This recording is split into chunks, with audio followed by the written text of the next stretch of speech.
Lovely. Okay, we're talking to Howard S. Berger today. God damn, excited to talk to you today about some Paul Morrissey flicks. We're talking about Flesh for Frankenstein and Blood for Dracula, both available on Blu-ray today. So take me back to when you were a kid and you watched these movies for the first time. Well, I had a really good upbringing. I was very lucky because I had parents who, they really were totally liberal with what their infants were watching. So we were seeing movies nonstop from birth, really. And so me and my two sisters and occasionally my grandmother.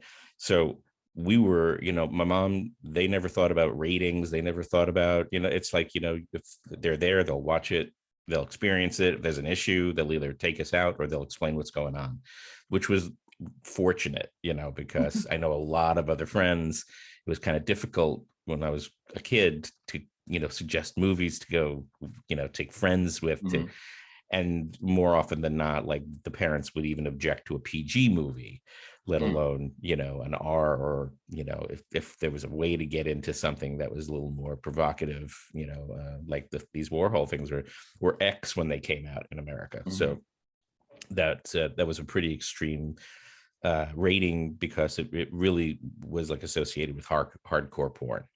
So in 73, I think I was like in like third or fourth grade, and everything coming out that year was like that I seen seemed completely new. I mean, it probably was because I was only in third or fourth grade, so I wouldn't know if there was a remake or whatever, but everything seemed completely fresh. And 74 was a really good year, but there were films out there that were really scary. Like I remember when going through I always used to go through the newspaper. I always loved seeing, looking at the ads and everything. And Taking of the Pelham 1-2-3 was really big. Both of these Morrissey movies, when they came out, I think they came out like, half a year apart. Both of them were at least, I don't know how well they did. I'm pretty sure they did very well, but it was Bryanston's release. So it was a smaller company, but they had plastered ads everywhere. But I remember like the Taking of Pelham 1-2-3 was like it scared the hell out of me. Like I would be terrified. I would go to those movies and it was over, these things were very loud and scarily action films from that time and brutal. And, even though I had been seeing this stuff since birth, I was actually pretty sensitive all through my film, watching career, and get squeamish pretty quick, and don't know why, but that's when I gravitated to all these movies. Anything that traumatized me, that's it. It was like magnetized in my system. But I was. So you weren't jaded. You were down to get shocked. Yeah, well, we knew it was going on. I mean, it was just like we picked the ad, and that represented what we were hoping to see. And so when I think it was Flesh for Frankenstein came out for the Andy Warhol's Frankenstein, what I saw it under, came out. It was a big, publicity thing with all these amazing 3D ads. And we had been a big 3D family. Like I saw the 1972, me and my dad and my sister went to go see House of Wax when it came out again. Nice. And yeah, because it was cool, because it was neighborhood theaters showing this, and but I had grown up. You grew up in LA, right? Like I know you live in LA. No, I grew up in Long Island, New York. I'm an East Coaster. Okay, no, I'm sud from you. I'm East Coast, but last 15 years or so I've been out here. Noted. In LA, but they the way especially because it was East Coast, we were really pummeled with ads and pummeled. It was Paul Morrissey, and he was Mr. New Yorker. We knew, I only knew Heat. I had missed what I was a little too young to try and have parents figure out we need to go see his movies. But the first two, Trash, it was Flesh and Trash. I didn't even know about that, but I was lucky enough to see Heat with a cousin of mine. And at what age? 7, I think 7. Incredible. I think it was like second grade. These things were coming out pretty tight next to each other. So I think I had seen Frankenstein and Dracula. It I know I was in fourth grade, so I had to have been like, I don't know, 8 or something like that. But it was a cool year. I think it was the same year as like Murder on the Orient Express. It's just these big Godfather 2, these big movies. And then I think when it went over into it was in winter. The Dracula was in winter, and I think they were both in winter actually. One was in like March or something like that. The first Frankenstein was in like March, and then like when Dracula came out, that was like November. So I think I remember seeing that and like Murder on the Orient Express pretty close next to each other time wise. But it was these big movies. But you have to understand, like, it wasn't like anything to do with what it is like now to see a movie, unless you're seeing a revival, at a revival house. Right. You went to a theater that was showing Blood for Dracula, or, Andy Warhol's Frankenstein in 3D, or Andy Warhol's Dracula. You had to go to a theater designated just for that one movie, and maybe, a double if they did it. But like that alone was so huge. Everything about getting to the movie seemed so huge to me. Like it was a big inconvenience to ask a family member to go with you, convince them it was a movie they want to see, and you're little, that's another thing which doesn't come into your mind, that you're really tiny and you're, they're worried about being the proper parent and doing bedtimes and things. And I was always asking them to, in the middle of the week, I would cut out the ad and drop it on my dad's dinner plate. So this poor guy coming back from like a 200-hour work week, he just wanted to have food and pass out. And there I am. I'm like, you're like 5 minutes to eat your food, and let's get in the car and go to see this movie now. We're going now.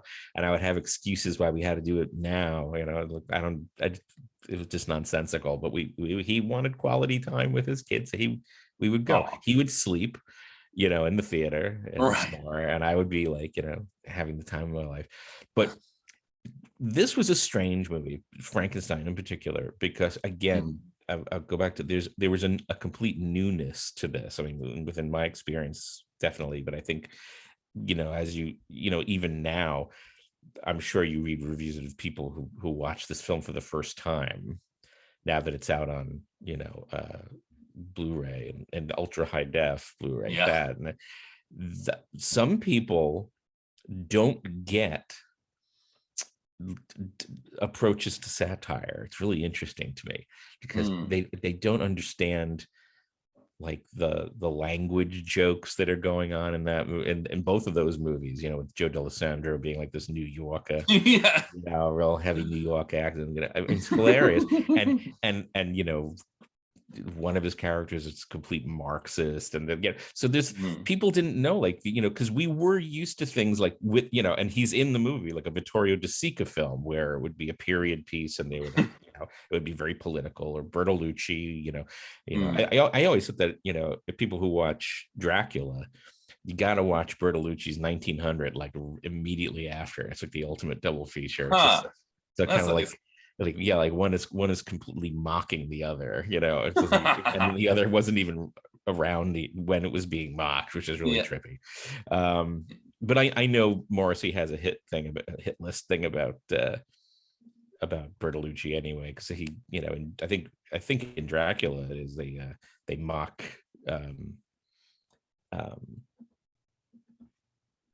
the Conformist, no, not the Conformist. Last Tango in Paris. That would be he directly like kind of mocks the dialogue in that particular dialogue in the movie. I was like, so, but you should, I say, 1900, and that it's like oil and water attitudes. One's very serious and religious, and the other one's completely mocking. So I don't think people, if you didn't know, I think that helped to put Andy Warhol's, Frankenstein and Dracula, even if it had really no honest implication of, involvement with Andy Warhol. But I think that was a good move because it told people more than it would have. Otherwise, it would have been like a quicksand trap. You walk into this movie, and I think same thing happens now. Is going back to what I was saying before, is I think a lot of people are just not exposed to that kind of level of sort of hostile camp, at contemptuous and because it's like, something like with Brian De Palma, who's a lot more subtle with his satire, is that you confront this thing and you're dealing with so many like things that people would in any other way, everything that sort of pokes fun or draws attention to conventions of cinema.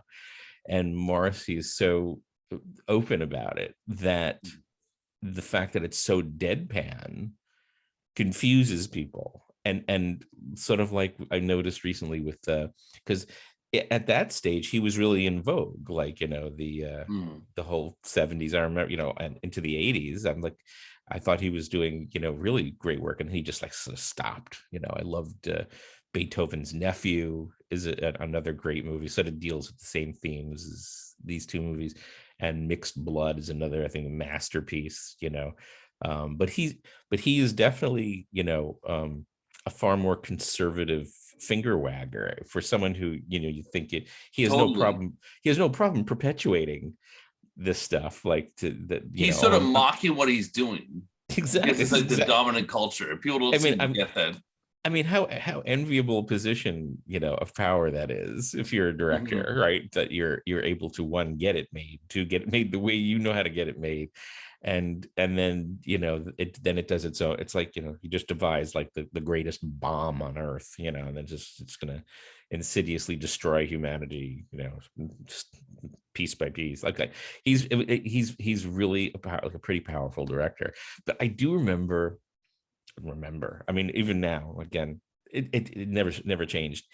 He made a movie which is thoroughly confusing to some people. They don't understand why people, why in Dracula the girls are these ravishing Italians and they're speaking English with Italian accents, and their mother is completely British.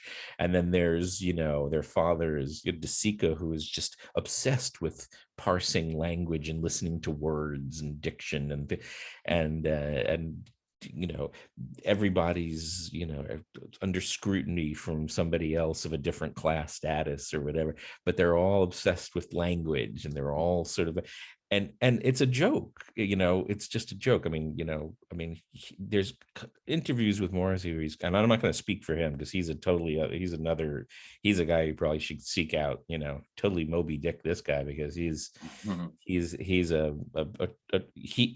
I think cannot accurately define his reasoning. Enough, yeah. Works, but boy, oh boy, he's a puzzle. I mean, and even as like a 7-year-old, I was really like, I bought everything, like the fact that it was filmed in Europe, these movies, and they were beautiful.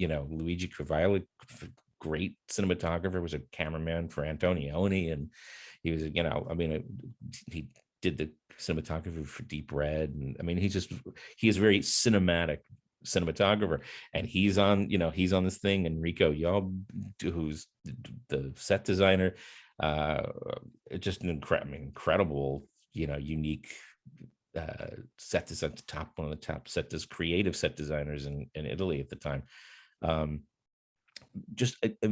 I bought it, like just totally bought it. Like, that's my introduction to like, Italy. And I'd seen Garden of Finzi Continus a few years earlier.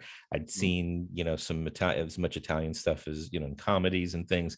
So this was sort of like my way of, the older I got, the more these type of films also satisfied my wanderlust. So it took me out of the country. That's why I liked Hammer movies. Like, we're here in this, English or whatever. It was like a vacation. You just would slip out, and so the other thing that was so cool was that this was really good 3D.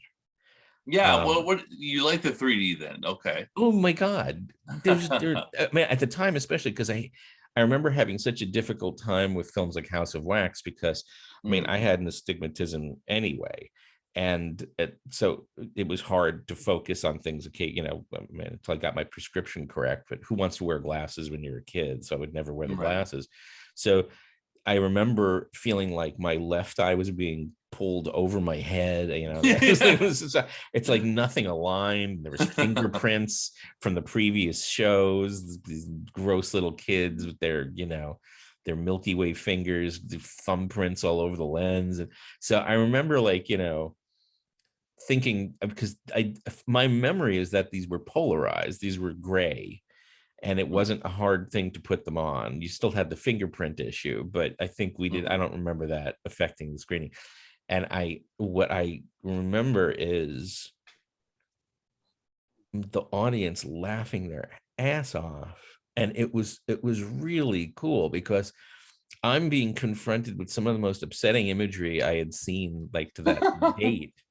I mean, it is I mean, over the top is like that. That's like a weak phrase for that, because everything was also, in his scenario, it sort of thematically works out in a clever way. So you're kind of battling that it actually makes sense in a story way, or in a multiple tiered story way. The older I got, especially when I was first renting it on flat, it wasn't 3D, but on VHS in like the late 70s. And then there, when that was one of the early, reasons to beg your parents to get a VCR in the early, in the late 70s, was these movies that were totally taboo, and you had to either drag someone to get you in, or you were just, you lucked out and you got in somehow. Theater owners just didn't care. But so this was available after a certain period of time. I mean, like, I guess, it's a long chunk to get it out there, I guess, from like, 74 to 79 or 80, whenever it came out on VHS. But it was one of the bigger, that was a reason, they have the Andy Warhol movies, they had this, they got that, the Russ Meyers, they're always with the same, all the cult movies are always put in the same area. Like, like I saw that when this came out on VHS, I got this immediately from a local Sam Goodies, which is like I think a New York, or I think it was New York primarily, a record store. But once they jumped on the VHS rental bandwagon immediately.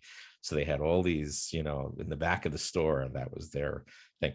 And the very first movies that I rented from them, I think, was Vixen, Andy Warhol's Dracula, and Frankenstein. That was the first VHS I ever rented, and I think that had to have been like around 79 or something like that, or 80 or something.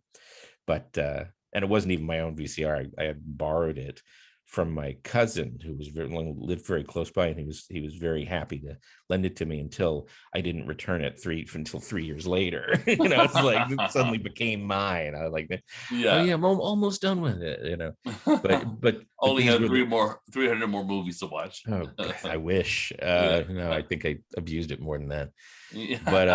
But these were really clever films. And also, like, another movie that came out around the same time, or maybe slightly later, was Monty Python and the Holy Grail. Nice. And now that was, again, it was, they were just catching on.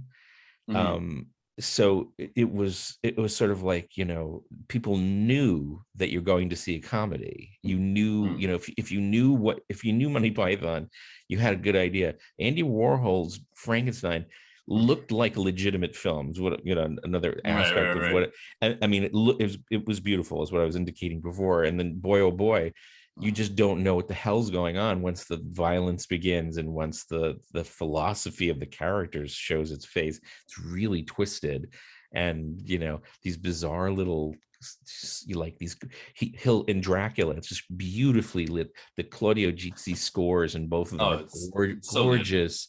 So and I mean, and that's someone, a lot of the people I think in the cast are associated with, like, De Sica and definitely Visconti films and things like, and so, I mean, he had just the smell of Europe was just so perfect. And then you realize that no, there's something, this is impossible. The dialogue, the people, what is happening? And the reviews at the time kept reflecting that it was embarrassing and badly made, and like, well, no, I mean, hello. And it's hard to imagine, but there was a time where people were so unused to this type of comedy that it just could not have been perceived as comedy. People literally were so blind to this kind of thing. Since then, obviously, once John Waters became mainstream, because he was of the same era. Pink Flamingos was the same year, 74, and it was doing the same sort of, heavy lifting at kind of bulldozing through cultural taboos and things. I mean, you have a woman eating dog shit, and you have it's just that, I mean, the man with the singing asshole. I mean, this is stuff that's captured on camera and projected to audience. I love Edith Massey. Oh, I love it. Oh, I love Edith. Yeah. My favorite thing is in Female Trouble when she talks about, oh, how I wish you was a fag.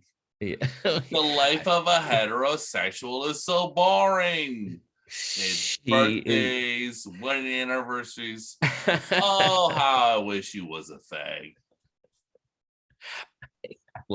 Personally, I like Desperate Living, where she infects the woman with vaginal rabies. I mean, right? Subdue her and fuck her.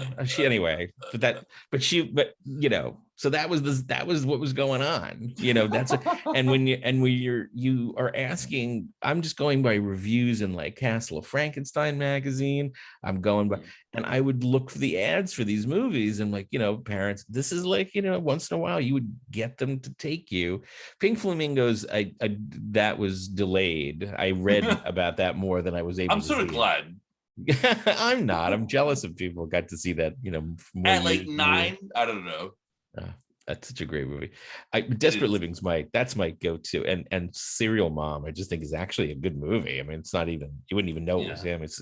We watched that with in black and white. We turned the colored off, and it looked like Burnett Guffey shot a William Castle film. So we're like, oh, you know what? And it was really scary. Like some of that stuff's actually scary. So. Anyway, on how we got this. So okay, but let's do a little compare and contrast. I know this is like sort of arbitrary, but like the flavor of this interview, which one do you like more, flesh or blood? Oh no, there's no comparison. They're both amazing. They're twins, they're Siamese twins. They're no. I like blood because it's sexier, and I prefer the Claudio movie. That's it. I mean, they're two. What's impressive is that they're filmed back to back. Obviously, probably mainly improvised from what I'm hearing, or cobbled together very quickly for the European actors who weren't into improvisation. I think it was like night by night, and even at that level, they're both pretty amazing because they're very pointedly directed. They're visually opulent with and purposefully so. It's not randomly shot, or they're both very cohesive films, but very obviously from the same director. I know there was the controversy of Antonio Margheriti on the Italian credits for that, or the European credits as the director for a while. I think that was, isn't that just bullshit though?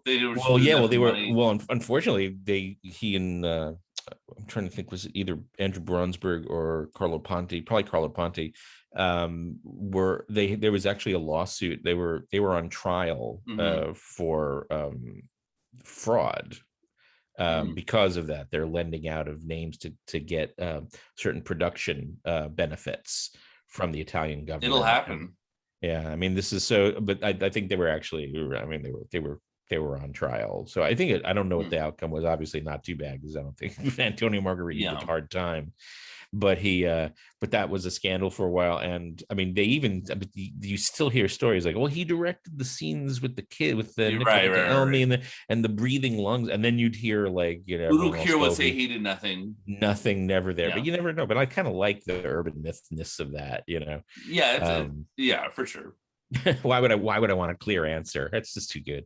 Do you like other Andy Warhol movies? Well, yeah, like I say, I everything I've seen. It depends on the style. Like Trash or Women in Revolt, I think they're all amazing. But style wise, I like these blunt attempts at trying to sort of become a director of another country. I love Beethoven's Nephew. I love the Frankenstein Dracula. I love mixed blood. He seems to, when he attacks a culture, he really understands what he's attacking. So I like that. Mixed blood. I kind of think is overall like the masterpiece, just because it worked up to that point. But there's a bunch that I haven't seen. But I really loved 40 Deuce, and I loved. They're all really adventurous kind of movies. I don't know if I agree with him as a human being all the time. I listen to some of his interviews, and I'm like pulling hair out of my head. I was like, what kind of a guy is this? I don't know if I would have a great lunch with him. Maybe I would, but he's definitely no. I mean, to me, I thought Spike of Bensonhurst was really funny and interesting. I really like a lot of Hound of the Baskervilles, which in anyone else's book is a disaster. There's a handful of us who support it, which is nice to know. But not every director is allowed what he wants to do or be, or how he's represented even by himself. There's production issues. I mean, that's kind of what I like about watching directors make movies again and again and again, is that they're going to have either productions that are with them or against them, and everything's going to reflect without the audience knowing that it's anything but what that movie's supposed to be. So I accept this film a lot easier than most people, because they're probably expecting something Paul Morrissey-esque, and I kind of applauded him for just initially wanting to try and do like British music hall comedy, and then it would veer into like just outright like satiric spoofery slapstick, and kind of definitely not the same. I don't want to do it. I don't want to do a critical thing, but like I'll say the word not in the way I intended, caliber of material that like Dudley Moore and Peter Cook had on their own. But they're so honestly we're so erratic to begin with, manic and erratic, that I really thought this movie represented them fairly well, until Dudley Moore went off to Hollywood. So I really like the Hound of the Baskervilles. I like Paul Morris. I think he understands. He's sort of like what he shares something like with like Richard Lester to me, is like, if they attack an era, they understand it. That there's a reason for everything. Nothing is random. Nothing is. It's layered. It's layered and it's understood. He knows what he's trying to get. So there's always a feeling, at least, that there's an end game. Yeah. And you may not be clued into it, or it may not exist, but it feels like it's there. So I feel like even if he couldn't articulate it, his instincts are interesting. And he's a very serious guy. Yeah, I mean, his interviews that I've heard are actually they're very serious, which is good to know. It's like watching. I remember the one time, I think it's on like the Cry Uncle Blu-ray or DVD Blu-ray, and you see Lloyd Kaufman from Troma. And he was did everything on that movie, including I think he even shot it. He was the director of photography, and then you see him like back, like sort of footage that's not like interview, and he's putting together a fucking 35 millimeter camera. I mean, he's doing and he's talking seriously about the lighting and the directing of that movie, and you're like looking like, that's not what I thought Lloyd Kaufman was. Same thing with Morrissey. He takes cinema very seriously. He understands it.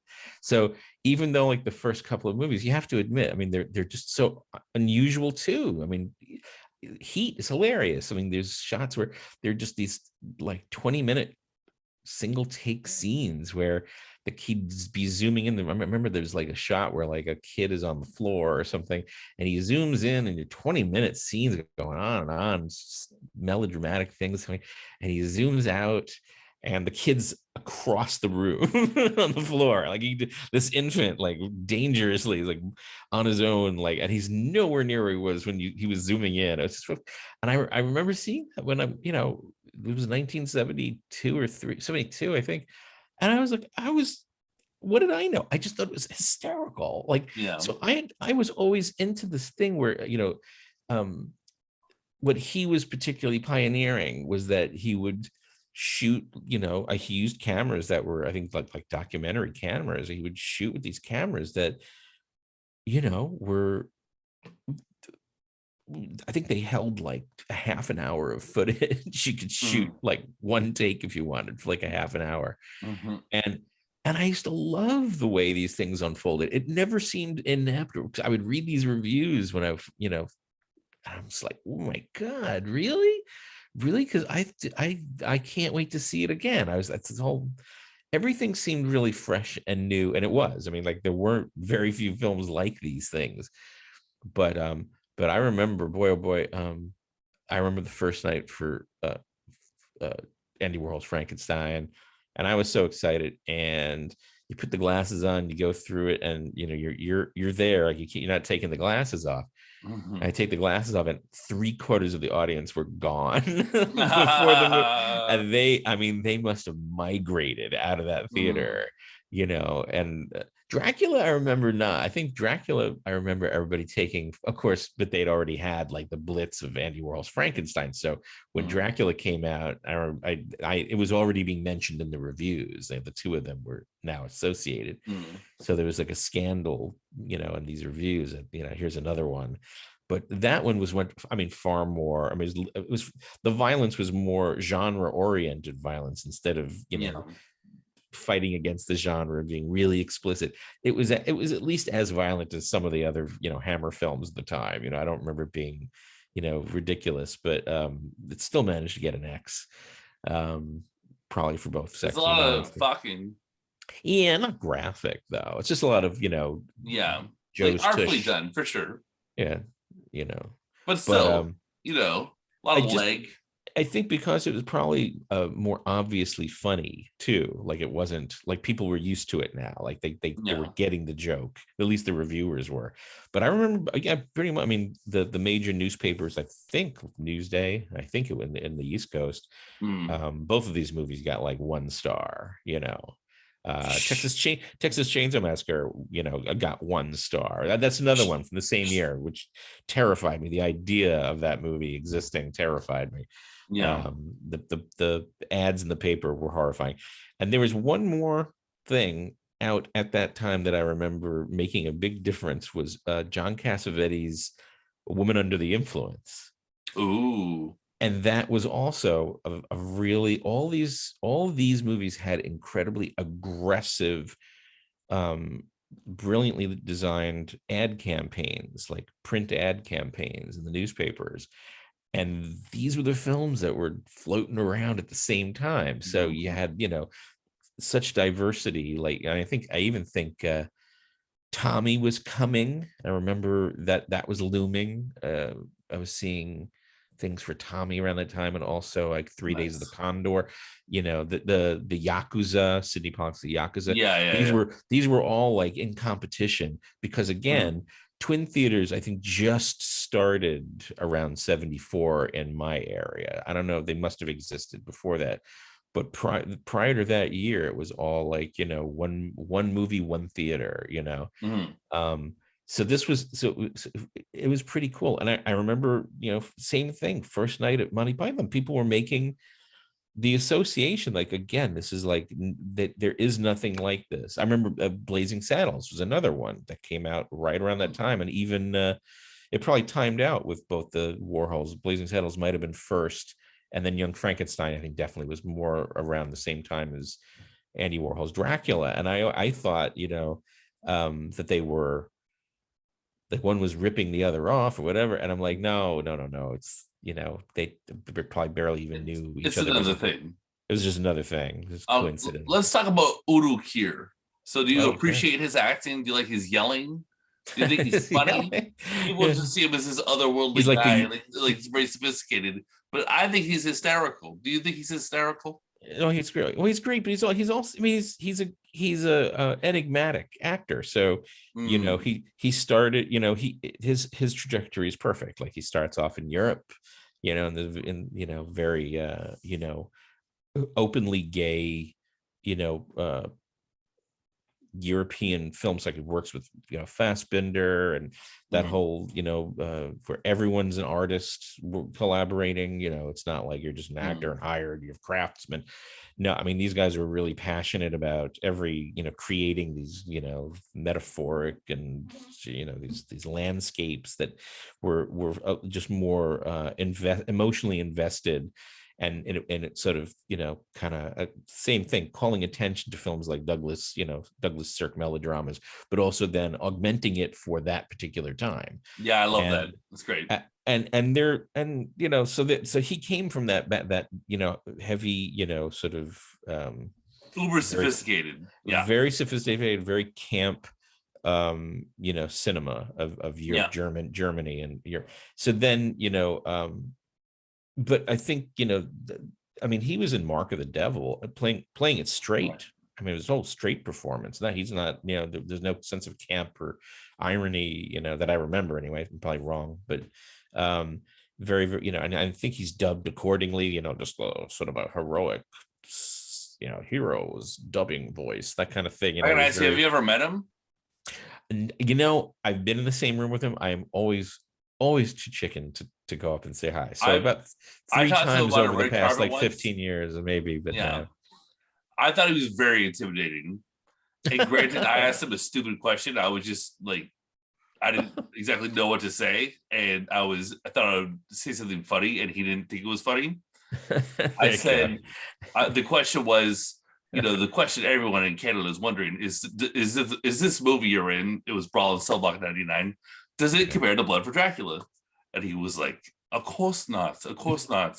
That was 72. We're in 27. He got very discombobulated and frustrated. And with those eyes, like those very wide eyes, it was intense. It was intense. But we have since made up. We did another interview last year for the movie Swan Song. Okay, great movie. Yeah. And I think we're pals. I think if I saw him in a room, we'd be okay. But that's good. I wasn't worried for a bit yet. Well, this is, then I wake up screaming. That's like that's why I don't go near anybody. That's like, unless I'm really confident about what, why I need to talk to that person. I'm like, I can't do it. And missed out on a lot of opportunities because I just said, I'm not going to survive this. So. But since then it's been better. I think a little bit more before I talk. So that was I thought he was really funny in Swan Song, and you see him he's great. His camp performance in this, even though it's like a horror or European set and sophisticated, he's still hysterical. Oh my god, he's got great lines. And I can't tell you, people who finally saw the movie, like when because there was magazines you wouldn't see a review of this. I really don't think it was even mentioned in magazines like Famous Monsters, which were that was the go-to, when you're a kid, you go there. But I do believe it was mentioned in something, the ones that were geared more towards college students, like Castle of Frankenstein or the Monster Times, which was the first horror movie newspaper, horror media newspaper. Actually, it actually went into comics quite well as well. So we were always educated by these, far-reaching influences by these writers. Are very eclectic, and you would be like, wow, I have to see this movie and that movie. But they would be reviewing some of the more obscure films, and like Castle of Frankenstein. Joe Dante, I think, was one of their main reviewers, and he was, nice. He was just going to every far-flung festival, and it was and just some of the films he would report on.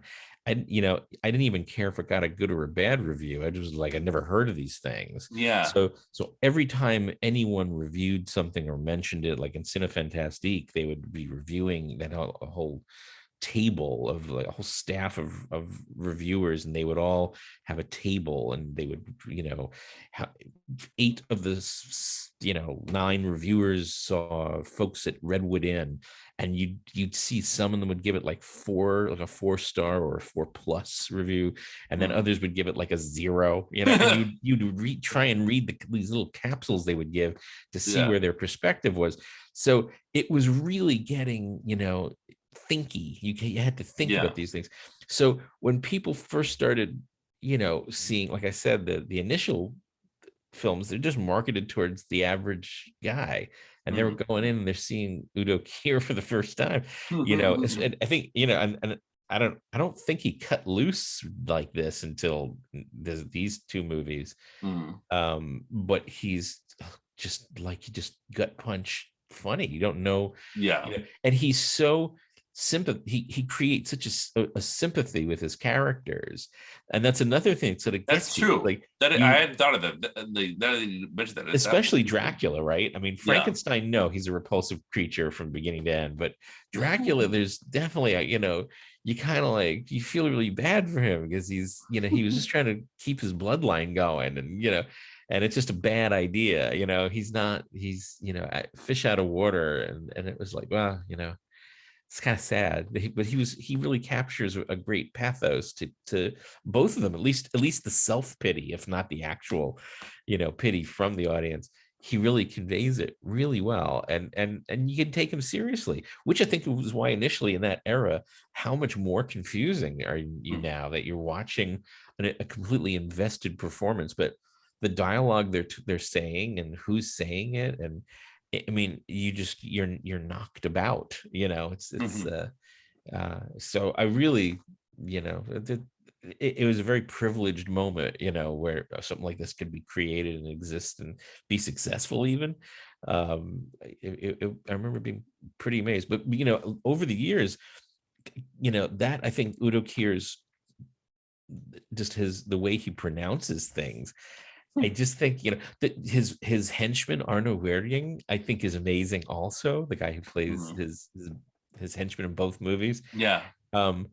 Very differently. In fact, I was never sure if it was the same actor really, until like I started reading credits, and they're like, oh, it is the same guy from both those movies. He, again, kind of an oddball actor, secretive, I've heard so many strange stories about him, but which means probably none of them are true.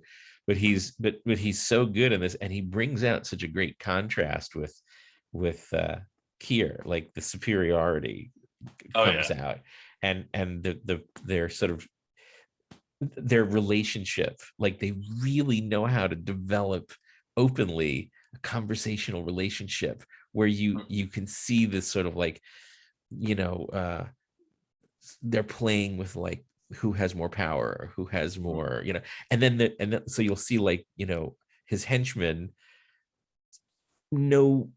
give a Dracula much better advice than Dracula could give. He's always popping his Dracula's plans and sort of rearranging them in terms of, the reality of the situation. And then you'd see the same character have to deal with a peasant, like a smug peasant, like Roman Polanski at the bar, at the and how he's manipulated totally by the even more clever peasant. So it's like pulling you away from the genre and pulling you into social satire, which has levels and character, and it shows a very clear sort of path of power and sort of like the reversal of that power. I mean, it's very clever. He's a very clever guy, Morrissey, and he has very clever people who understand very fully what's coming out of their own mouths. It's odd, but so in a batshit kind of way. So I can, so I can understand completely why adults from that era who are used to Frank Sinatra movies and Barbra Streisand movies, and for some reason they got trapped or persuaded into experiencing this, or I can understand very fully that these were revolutionary movies, and they're beautiful. They were assaulted. Oh well, to me they are. But I grew up, to me they are too. I grew up with them, you know what I mean? So I was like, it feels organic to me. I don't, we didn't. My dad tells me the story of how he saw Blood for Dracula. He saw it in Paris in the 70s. Oh, wow. And he's like, he was like 30 or whatever, there was some, yeah. And I remember he told me the story of the movie when I don't know, when it was in high school or something. And he told me it this night, and it was still a very vivid memory. And I said to myself, damn, I got to watch that one day. and I did. And I Was it still VHS era, or was it already No. DVD? It was DVD. It was DVD, yeah. Yeah. But I'm going to leave it on that note. It's getting a little late here. It's almost midnight where I'm at. Oh, perfect. Howard, I want to thank you for your time. Can you quickly just say what you got coming up for the rest of the year? Oh gosh, well, I'm doing a slew of just writing projects and editing projects right now. We're getting the Destructible Man website. We have it as a blog right now. That's where we sort of deconstruct dummy deaths in movies through their dummy deaths, and sort of investigate different avenues of film language and stuff like that. So Destructible Man is coming out, I think, as a newsletter blog soon, a little more essay oriented. And we're also doing a website called I See Things, and that should, both of these in the next couple of months probably will be spilling out. And that's another cinema blog that I'm, where I can sort of run rampant with movies.